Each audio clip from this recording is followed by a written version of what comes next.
দারিদ্র মানুষকে কাফের বানিয়ে দেয়। টাকা কম থাকলে মানুষের মধ্যে কি ঢুকে? কুফুরি ঢুকে। বাংলাদেশের প্রেক্ষাপটে আপনি দেখবেন সবচেয়ে বেশি নামাজি কি রিক্সাওয়ালার আর কাজের বুয়ারা, আর যারা ইয়েতে থাকে ওই যে বস্তি থাকে তারা সবচেয়ে বড় আল্লাহওয়ালা। আপনার কথা বুঝেন না মনে হয় আমার, কিন্তু কোনো আওয়াজই তো নেই আপনাদের, ঘটনা কি সব ক্লান্ত হয়ে গেছেন নাকি? তো সবচেয়ে বড় আল্লাহওয়ালা কি এরা? আপনি তাদেরকে মসজিদে কোথাও খুঁজে পাবেন? একজন মসজিদে খুঁজে পাবেন না। দেখবেন এরা মসজিদে না, এরা দিনও বোঝে না, ইসলাম বোঝে না, কিচ্ছু বোঝে না। তার মানে দারিদ্র মানুষকে কাফের বানিয়ে দেয়। দারিদ্রের কারণে সে ইসলাম বুঝতেই পারে না। দারিদ্র থাকলে মানুষ আল্লাহর ইবাদত করতে পারে, সে কারণে দারিদ্রের সাথে ফাইট করতে হবে আপনাকে। আলী রাদিয়াল্লাহু বলেছেন, দারিদ্র যদি কোনো মানুষের নাম হইতো তাহলে ওই লোকের আমি জবাই করে ফেলতাম। দারিদ্র যদি কোনো মানুষের নাম, তো পভার্টি যদি কোনো মানুষের নাম, তাহলে আমি ওর হত্যা করে ফেলতাম, যে ওর বাঁচে থাকা উচিত না, কারণ ও থাকলেই মানুষ কষ্ট পাবে। অতএব এই কারণে আমি তাকে হত্যা করে ফেলতাম। লাউ কানাল ফাকরু রাজুলান লাকাতালতুহু, যদি দারিদ্র কোনো ব্যক্তির নাম হতো তাহলে ওই লোকের দায়কে আমি হত্যা করে ফেলতাম। দারিদ্র এটা ইসলাম কোনোদিন এটাকে সেলিব্রেট করে না, যে ঠিক আছে তুমি দরিদ্র এবারে তোমার আমি সালাম দেবো। নো, কেন তুমি দরিদ্র হলা? ওমর রাদিয়াল্লাহু তাআলার কাছে কোনো লোক গেলে তিনি তাকে বলতেন তুমি করো কি? বলে কোনো কাম করি না। বলে যাও আমার কাছ থেকে সরো, যে দুনিয়ার কামও করেন আখেরাতের কাছে হয়তো অথর্ব স্টুপিড, এই স্টুপিড যেন আমার সামনে না আসে। কাজ করতে হবে। আল্লাহ সুবহানাহু ওয়া তাআলা এই দুনিয়া নিয়ন্ত্রণ করার জন্য আপনাকে পাঠাইছেন, দুনিয়ার মালিক হওয়ার জন্য আপনাকে পাঠিয়েছেন। এখন আপনি দুনিয়ার মালিক হবেন না, আপনি দুনিয়ার স্লেভ হবেন। কেমন করতে? আপনি দুনিয়ার দাস না, দুনিয়ার দাস না, আপনি দুনিয়ার প্রভু, মানে আপনি দুনিয়ার লর্ড, আপনি দুনিয়ার কি মালিক। দুনিয়া আপনি নিয়ন্ত্রণ করবেন, আপনাকে মালিক হিসেবে আল্লাহ তাআলা দুনিয়া পাঠিয়েছেন। তাহলে দুনিয়ার মালিক হওয়ার জন্য করণীয় কি? দুনিয়ার মালিক হওয়ার জন্য করণীয় হচ্ছে আপনাকে টাকা সম্পদ ইনকাম করতে হবে। আমরা চলেন এবার ব্যাংক ডাকাতি করি নাকি? কারণ অনেকে তো ব্যাংক ডাকাতি করে তো টাকা পয়সার মালিক হয়েছে নাকি? করে নাই?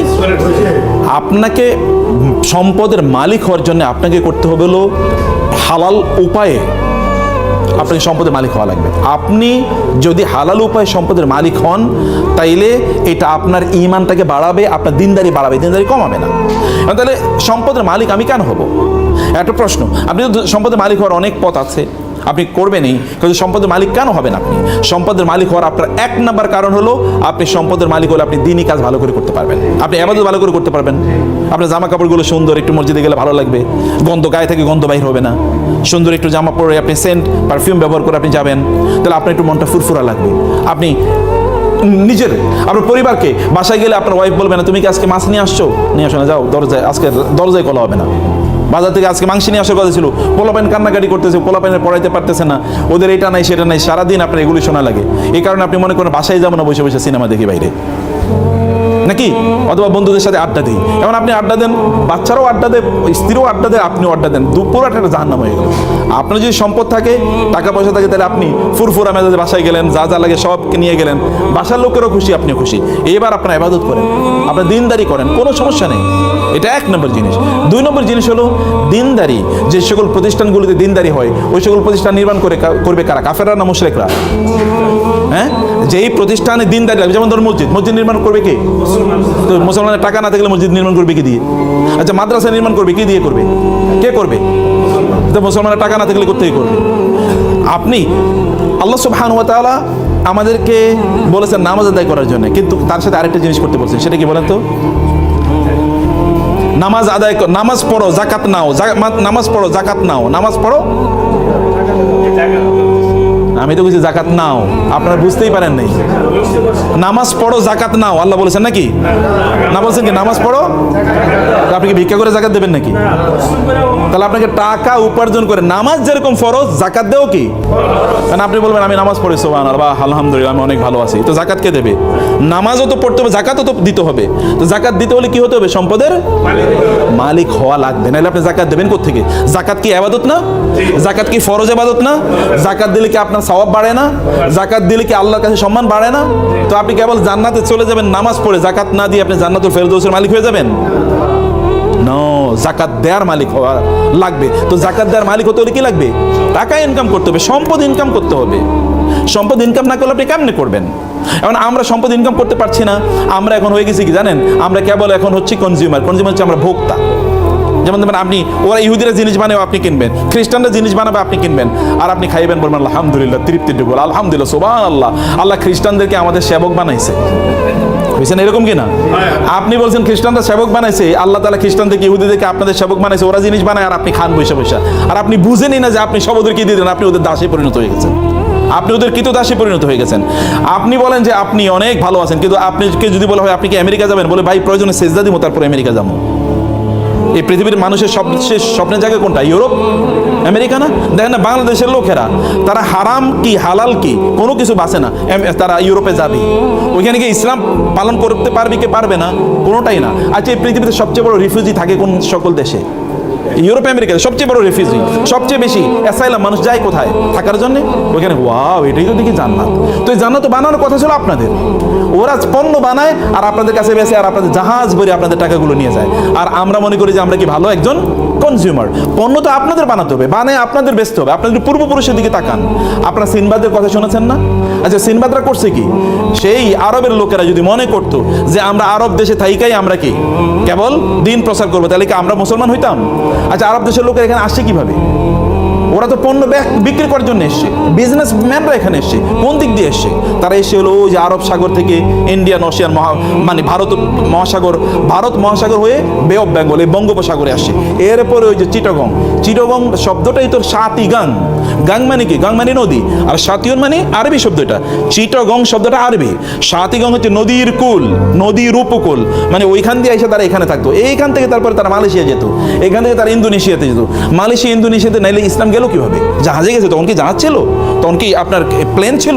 না, এই নৌকাই তো, এই নৌকা দিয়ে তারা বড় বিশাল বড় ইয়ে ছিল, কি বলে পাল, এই পাল তোলা নৌকা বা জাহাজে তারা এখানে ইসলাম নিয়ে এসে পণ্য বিক্রি করতে এসে, কিন্তু পণ্যের সাথে তারা কি বিক্রি করছে? তারা ইসলাম সেল করেছে পণ্যের সাথে। পণ্য কিনতে গিয়ে লোকেরা দেখলো এত ভালো মানুষ, তো দেখি ফেরেশতা, এরকম লোক তো আর কোথাও দেখি না, এত ভালো মানুষ পণ্য বিক্রি করতে এসে, কিন্তু এরা কি এসা ইসলাম প্রচার করে গেছে। ব্যবসায়ীরা ইসলাম প্রচার করছে। আমার মতো এরকম আপনি শাহজালাল শাহপরান কয়জন এসছে? কিন্তু তার চেয়ে বেশি, হাজার গুণে বেশি এসে কারা? ব্যবসায়ীরা। আপনি বলেন তো, আপনার এলাকায় দুজন দোকানদার আছে, একজন দোকানদার গেলেই আপনাকে জিজ্ঞেস করে, ভাই আসসালামু আলাইকুম, কেমন আছেন, বাসা সবাই ভালো আছে, আপনার কোনো সমস্যা নাই তো? ভাই কোনো সমস্যা থাকলে আমাকে বললেন, এবং সবচেয়ে ভালো পণ্যটা দেয়। আরেকটা লোক আছে খিটখিটে, প্রচণ্ড খিটখিটে, গেলেই আপনার সাথে রাগ করে কথাবার্তা কয়, এবং আপনি 3 বার কথা বলে একবার শুনে, আপনি কার কাছে যাবেন? যে সালাম দেয়, কথাবার্তা শুনে, এই লোকটা তো ভালো, তার সাথে গল্প করবেন, তার মতো হতে চাইবেন, বলে আপনার সন্তান বললো ওই লোকটার মতো, দেখো না কত সুন্দর করে কথাবার্তা বলে। এই মুসলমানরা তো সেই কাজটাই করছে, জিনিস বেচছে, কিন্তু লোকেরা দেখলো আরে এরা তো দেখি আমাদেরই লোক, এই আপনার বিপদ, তাড়াতাড়ি তাকে হসপিটালে নিয়ে গেছে। আপনার ওয়াইফের সমস্যা, তাড়াতাড়ি তোর ওয়াইফের পাঠিয়ে যায়, দেখা তো তার বাচ্চা হবে, একটু তুমি তাকে হেল্প করো তো। মানুষ যেগুলো, এরাই তো সবচেয়ে ভালো মানুষ। এবং এরা তখন কি, এদের বলো তো আপনারা আসলে কোন ধর্ম পালন করেন? বলে আমরা এই ধর্ম পালন করি। ঠিক আছে, আপনাদের ধর্ম আমরাও পালন করা শুরু করে দিলাম। এরা এইভাবে মুসলমান হয়ে গেছে। বুঝতে পেরেছেন? অথবা আমাদেরকে মৌলিকভাবে ব্যবসায়ীদের কাজ হচ্ছে, ব্যবসায়ীরা তারা সম্পদ উপার্জন করবে, একদিকে তারা নিজেরা ভালো থাকার জন্য, এবং 2 নম্বর তারা কি করবে? এই সম্পদের মাধ্যমে তারা কি করবে? সম্পদের মাধ্যমে তারা দিন প্রতিষ্ঠার কাজে তারা ব্যয় করবে। এটা কেবলমাত্র ক্যাপিটালিস্টিকদের মতো না, যারা কেবল টাকা উপার্জন করা, এটা এক ধরনের গ্রিডে তাদের পরিণত। গ্রিড মানে হচ্ছে এক ধরনের লোভ। শুধু লোভের কারণে আপনি কেন সারাদিন কাজ করেন? লোভের কারণে। আপনার কত লাগবে আপনি জানেন? নিউ নেভেন নো, আপনি জানেন না কেন আপনার টাকা লাগবে। এটা কি কারণে আপনি ইনকাম করতে, তাও আপনি জানেন না। আপনাকে জানতে হবে কেন ইনকাম করছেন, আপনাকে বুঝতে হবে কেন ইনকাম করছেন। আপনি 2 কারণে করছেন, একটা হচ্ছে আপনি নিজে ভালো থাকুন, আর হলো আপনার কি সমাজ ভালো থাকুন। আপনার অনেক টাকা পয়সা, আপনার ব্যাংকে টাকা পড়ে আছে, আপনার আত্মীয়স্বজন তার না খেয়ে মারা যাচ্ছে, আপনি এই টাকা দিয়ে করবেন কি? এটা আপনাকে দুনিয়াও বাঁচাতে পারবে না, আখেরাতও বাঁচাতে পারবে না। আপনার প্রচুর পরিমাণ টাকা আছে, কিন্তু আপনি দিনই কোনো কাজেই অংশগ্রহণ করলেন না, তাহলে আপনি টাকা দিয়ে করবেন কি? আপনি দেখেন এই পৃথিবীতে কারুন অথবা এরকম, আচ্ছা গত 100 বছর আগে বাংলাদেশের সবচেয়ে ধনী মানুষ কারা ছিল? 10 জনের নাম বলতে পারবেন কেউ? একজনের নাম বলতে পারবেন না। কিন্তু 100 বছর না, 500 বছর আগে এই পৃথিবীতে সবচেয়ে বড় আলেম কারা ছিল? তাদের নাম কি আমরা জানি কিনা? সবার নাম জানি। ইমাম আবু হানিফা নাম জানি, ইমাম শাফির নাম জানি, ইমাম মালিকের নাম জানি, ইমাম আহমদ হাম্বল, ইমাম বুখারী, এদের প্রত্যেকের নাম জানি। এরা কিন্তু আবার ব্যবসায়ী ছিল। অতএব দেখেন তারা যে কথা, ইমাম আবু হানিফা তো ওই যুগের সবচেয়ে বড় ব্যবসায়ী। আপনি কিন্তু তার ব্যবসার কথা জানেন না, কিন্তু জানেন কি? তার দিন এর কথা জানেন, জ্ঞান অর্জন করেছেন, মানুষের কাজ করেছেন। আপনি এরকম কেন হবেন না? আপনি এরকম হতে হবে। আপনি অলস থাকবেন না, আপনার প্রত্যেকটা সেকেন্ড ম্যাটার করে, প্রত্যেকটা মুহূর্তে আপনি দৌড়ান। লাফি আমালি দুনিয়া ওলাফি আমালির আখেরা, এটা হবেন না। হয় দুনিয়ার কাজ করেন অথবা আখেরাতের কাজ করেন, দুটো করবেন। দুনিয়ার কাজও করবেন, আখেরাতের কাজও করবেন না, অথবা কেবল দুনিয়া করবেন আখেরাত করবেন না, অথবা কেবল আখেরাত করবেন আর দুনিয়া করবেন না। এটা না, ইসলাম বৈরাগীর ধর্ম না। ইসলাম বৈরাগীর ধর্ম না যে আপনার তবলা নিয়ে ঘুরবেন আর গান গাইবেন আর হিন্দুদের মতো করে, ওদের ওই যে ইয়েদের মতো করে, অথবা বৌদ্ধদের ভিক্ষুদের অথবা খ্রিস্টানদের ফাদারদের মতো করে বিয়ে শাদী নাই, টাকা পয়সা ইনকাম করা যাবে না, এগুলো না। নো, আপনি সব কিছু করবেন ওমর রাদিয়াল্লাহু তাআলার মতো।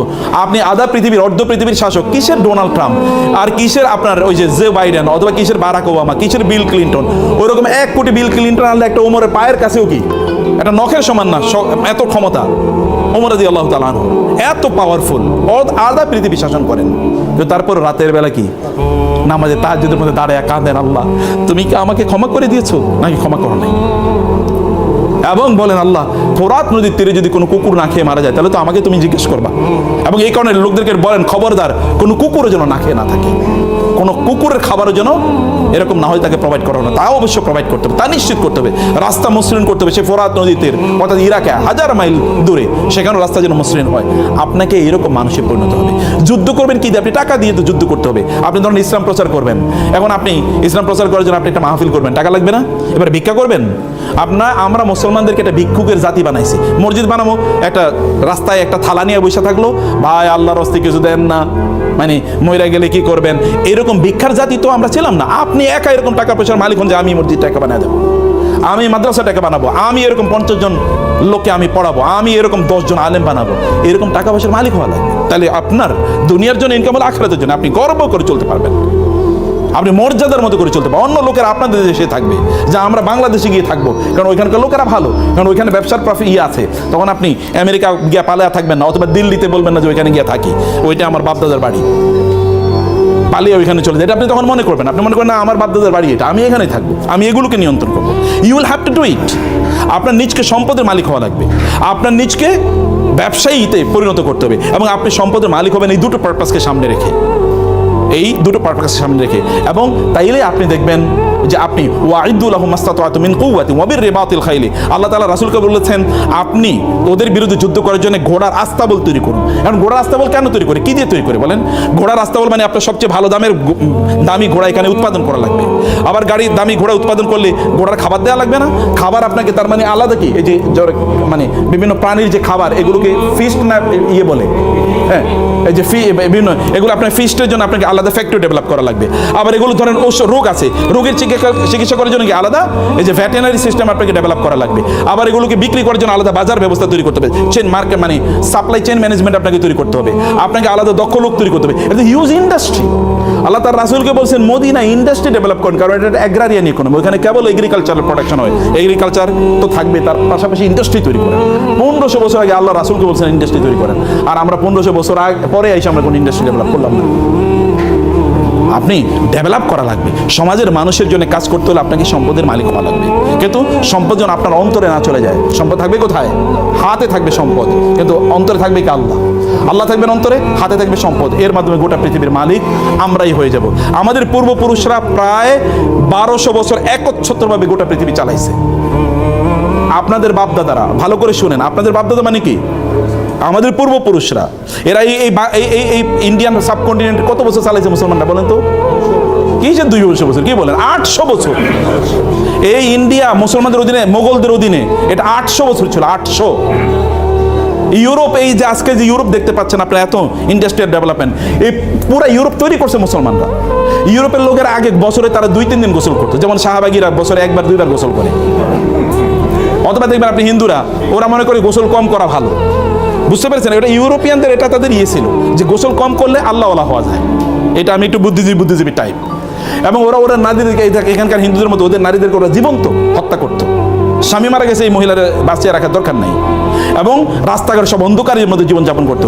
মুসলমানরা ওইখানে গিয়ে তারা বলছে রাস্তা হবে, রাস্তার মধ্যে কি এই যে নিয়ন লাইট এখন দেখছেন না, এটা মুসলমানরা এখন থেকে 1200 বছর আগে তৈরি করছে। মুসলমানরা এখন ইউরোপের বাড়িঘরগুলো দেখবেন মুসলমানদের, ওই আলহামরা, আপনারা ইন্টারনেট যদি ঘাটতে বুঝেন তাহলে আলহামরা বলে একটা সার্চ দেবেন। আলহামরা এটা স্পেনের প্রাসাদের নাম আলহামরা। এই আলহামরার মতো করে এখন ইংল্যান্ডের সকল বাড়িগুলো আলহামরার মতো, মানে ওইখান থেকে ওরা শিখেছে architecture. Building technology, civil engineering, mechanical engineering, সব মুসলমানদের অবদান। মেডিকেল সায়েন্স মুসলমানদের, ফুল মেডিকেল সায়েন্সটা মুসলমানরা ডেভেলপ করছে, যেটাকে ইবনে সিনা বলা হয়, he is father of medical science. এবং এই যে ওষুধ বানানোর ফুল পদ্ধতিটা মুসলমানদের আবিষ্কার, কেমিস্ট্রি পুরোটা মুসলমানদের আবিষ্কার, ফিজিক্স পুরোটা মুসলমানদের, নিউটন এটা তো মুসলমানদের সূত্র চুরি করে জাবের ইবনে আল হাইসামের সূত্র 4.5 বছর আগে, 450 বছর আগে জাবের ইবনে হাইয়ান এই সূত্র দিয়েছে, ওই সূত্র চুরি করে তারপরে নিউটনের সূত্র বানাইছে। এখন এই কথা তো আমরা বলতে পারি না, কারণ আমরা তো এখন কি, এখন হচ্ছে আমরা দুর্বল। আমরা এই কথা বললে মানুষ বলে এটা পাগল। আমাদের সন্তানরাই তো বিশ্বাস করবে না, আমাদের সন্তানরাই বিশ্বাস করবে না। অথচ পৃথিবীর এখনও মুসলমানদের হাতে প্রায় 70,000 এরকম বিজ্ঞানের বই আছে, যেগুলো যদি এখন অনুবাদ করা যেত তাহলে গোটা পৃথিবী ম্যাচমারে হয়ে যেত। কিন্তু কে করবে? এখন তো মুসলমানরা কেবল খায় দায় ফুর্তি করো, আপনার টাকা হলে আপনি ইউরোপে গিয়ে একটা ট্যুর দিয়ে আসবেন, যে ওইখানে যাই, তাই না? কারণ ওইখানে গেলেই তো এখনও মুসলমানরা ধরেন 40,000 ফিট উপরে উঠার পরে এরপরে ওই যে আপনার বিমান বালাকাটাকে বলে লাল পানি আছে, লাল পানি আছে, আশপাশে তাকায়, কেউ দেখা যায় পরিচিত কেন, একটু লাল পানি দাও, কারণ বাসায় দেশে খাইতে পারে না, ওইখানে গিয়ে একটু লাল পানি খায়। এই চরিত্রওয়ালা মুসলমানকে দিয়ে কী হবে? আপনাকে চরিত্রবান হওয়া লাগবে, টাকা পয়সার মালিক হন, গোটা পৃথিবী নিয়ন্ত্রণ করেন।